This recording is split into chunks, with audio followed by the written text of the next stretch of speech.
Selamat berjumpa kembali dalam acara Refresh Renungan Firman Jemaat Sion hari ini. Edisi 9 Juni tahun 2020. Mari kita berdoa. Kami rindu kembali menikmati kekayaan, kuasa, kebenaran firman-Mu hari ini. Dalam tuntunan Roh Kudus, kami belajar bersama semakin hari, semakin memaknai hidup dalam terang kebenaran firman-Mu. Di dalam nama Yesus Kristus, Juru Selamat kami yang hidup, kami berdoa. Amin. Pembacaan firman Tuhan dari Filipi pasal 1 ayat 20 sampai ayat 26. Sebab yang sangat kurindukan dan kuharapkan ialah bahwa aku dalam segala hal tidak akan beroleh malu, melainkan seperti sedia kala demikian pun sekarang Kristus dengan nyata dimuliakan di dalam tubuhku, baik oleh hidupku maupun oleh matiku. Karena bagiku hidup adalah Kristus dan mati adalah keuntungan. Tetapi jika aku harus hidup di dunia ini, itu berarti bagiku bekerja memberi buah. Jadi mana yang harus kupilih? Aku tidak tahu. Aku didesak dari dua pihak. Aku ingin pergi dan diam bersama-sama dengan Kristus. Itu memang jauh lebih baik. Tetapi lebih perlu untuk tinggal di dunia ini karena kamu.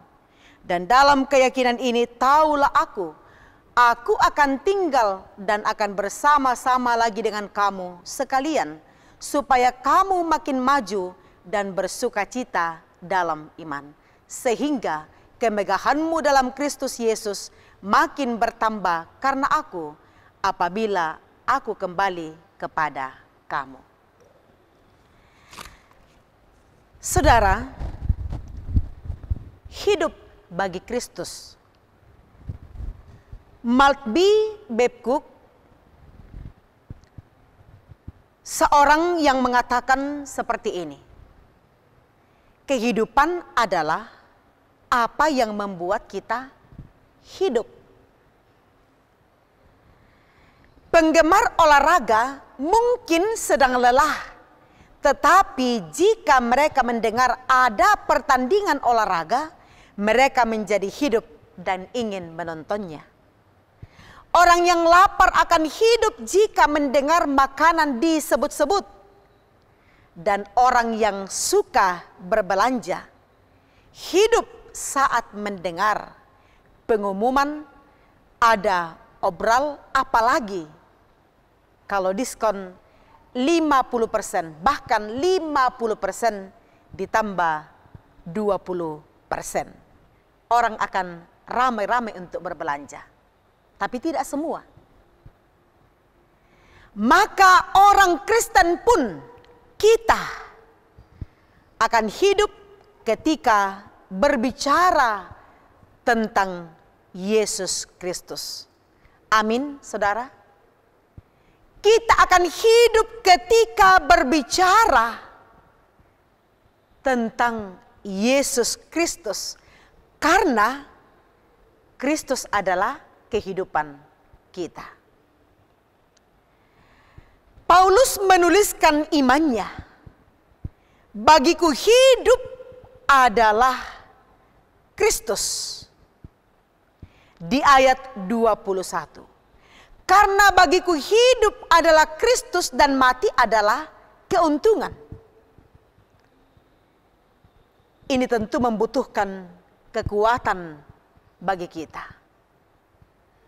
Untuk mengungkapkan iman seperti apa yang dimiliki oleh Paulus, sehingga dengan lantang ia berkata-kata tentang imannya itu, bagiku hidup adalah Kristus dan mati adalah keuntungan. Artinya, bagi Paulus, baik hidup maupun mati adalah sama. Sekalipun secara jujur, dalam kemanusiaan kita akan menolak dan tidak dengan mudah akan menerima pernyataan seperti itu.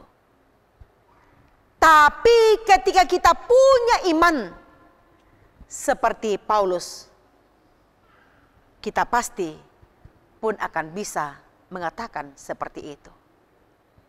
Sebab pada saat yang sama, ketika kita mengaku bahwa Yesus adalah Tuhan dan Juru Selamat bagi kita, maka pada saat itu kita siap dengan segala konsekuensi, hidup atau mati. Sebab jaminan kita, yaitu Yesus Kristus yang telah mati dan bangkit,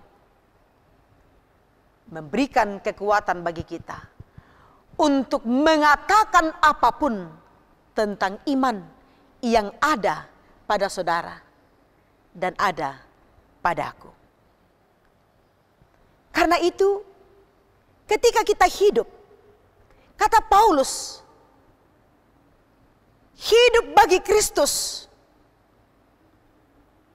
Dan dengan demikian, kita bersama-sama akan hidup bagi Kristus, pun akan mati bagi Dia. Karena itu, percayalah kepada Dia. Dialah hidup dan mati kita. Amin.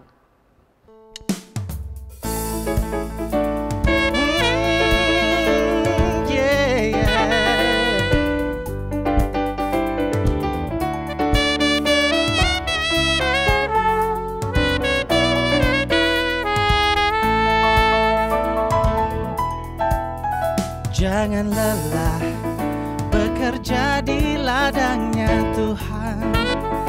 Roh Kudus yang beri kekuatan, yang mengajar dan menopang.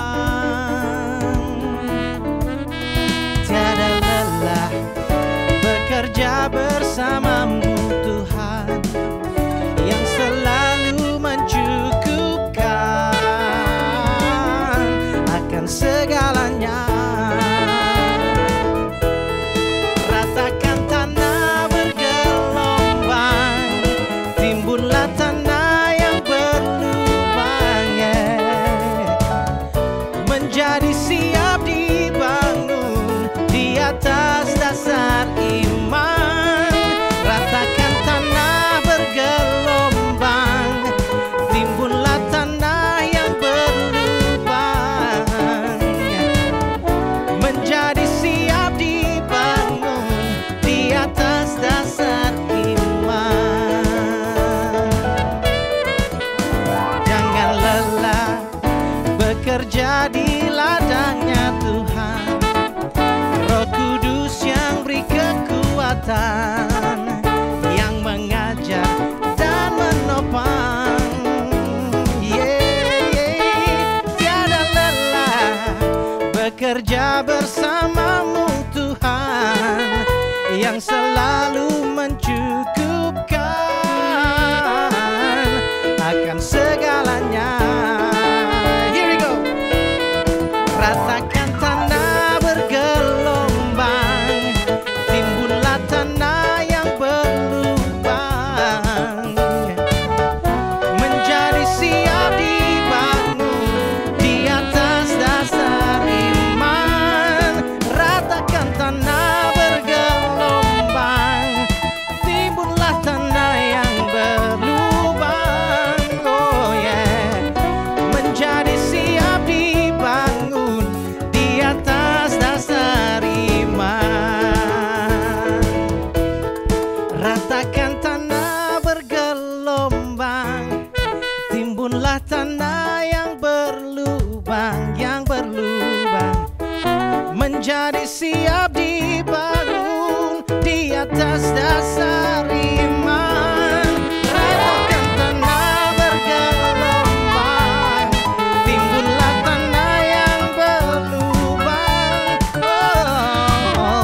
menjadi siap dibangun di atas dasar iman, menjadi siap dibangun, menjadi siap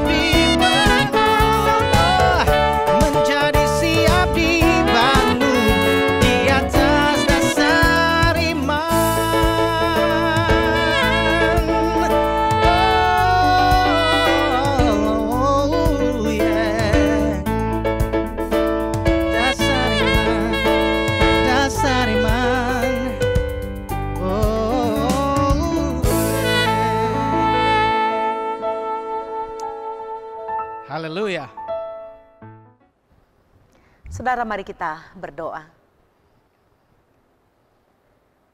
Terima kasih ya Tuhan, kami bersyukur atas kebenaran firman-Mu hari ini. Biarlah hati kami hidup oleh karena Yesus, Juru Selamat kami, yang menerangi langkah-langkah kami dari hari ke sehari. Menapaki hidup anugerah Tuhan dalam suka dan duka, memohon perkenan Tuhan bagi sesama kami dalam keberadaan masing-masing, keluarga-keluarga, bahkan orang-orang yang kami kasihi dan yang mengasihi kami. Semua dalam kuasa dan tuntunan Tuhan saja. Terpujilah nama-Mu sampai selama-lamanya. Haleluya. Amin. Demikianlah ibadah kita. Tuhan Yesus memberkati.